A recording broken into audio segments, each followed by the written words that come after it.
Welcome to Keep It Electric with Tremayne Person, episode 36.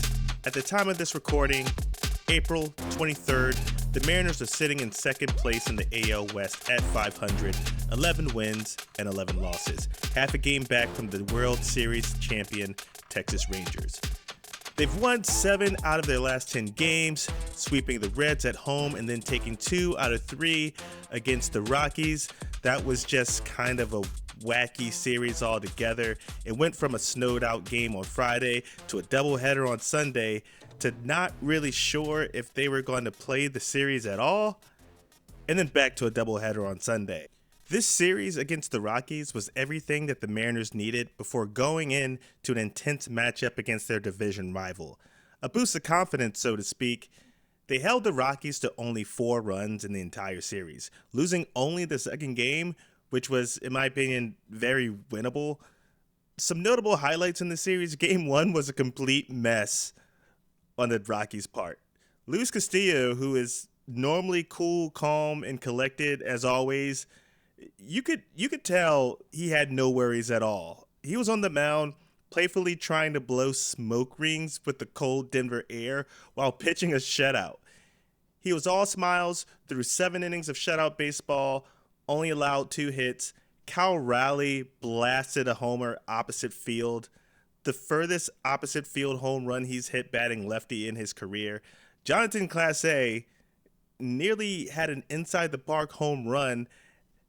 He hit a routine ground ball through the infield that rolled past the outfielder. They finally got the ball in and met Clase at home plate to get him out, but not before 3 other base runners scored, which to me is a near inside the park grand slam. The Rockies, they looked horrible. They were trash. So bad you thought that the Mariners could sweep, but that wasn't really the case. They had a ton of missed opportunities in Game 2, bad base running.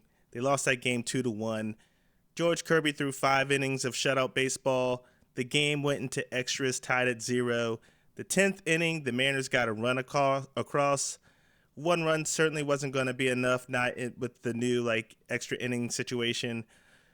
After they got that one run across, Julio had a classic young Julio moment, chased a slider to strike out, probably his worst at-bat of the whole series, a low light for him. The Rockies put up 2 runs on Munoz to walk it off.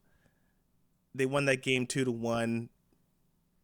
Game 3, the Mariners just said, hey guys, this was fun, but we're going to kick some ass now. They put up 6 runs in the top of the second. Zeby Zavala, who honestly, I would have probably been cursing his name and just talking so much crap about him being in the starting lineup. He started that game 0-12, 0-for-12. He hadn't had a hit all year.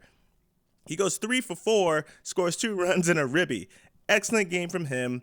Julio's batting average in the series climbed from 219 to 276. He hit the ball well. Raleigh's average climbed up to 258. Excellent series for both of those guys.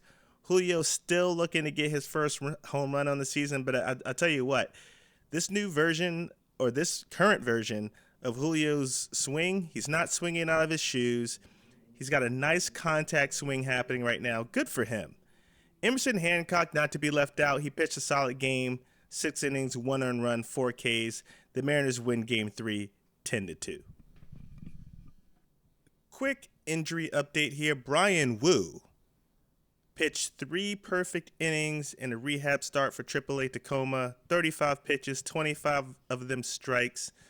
Still no timetable set in stone for his return, though the rumor is he'll get a few more starts in, and they'd like to see him return to the main roster late May. Dom Canzone, with his left AC joint sprain from that incredible play a little over a week ago, will be out at least another week. We'll see if Jonathan Clase has earned a roster spot before Canzone's imminent return.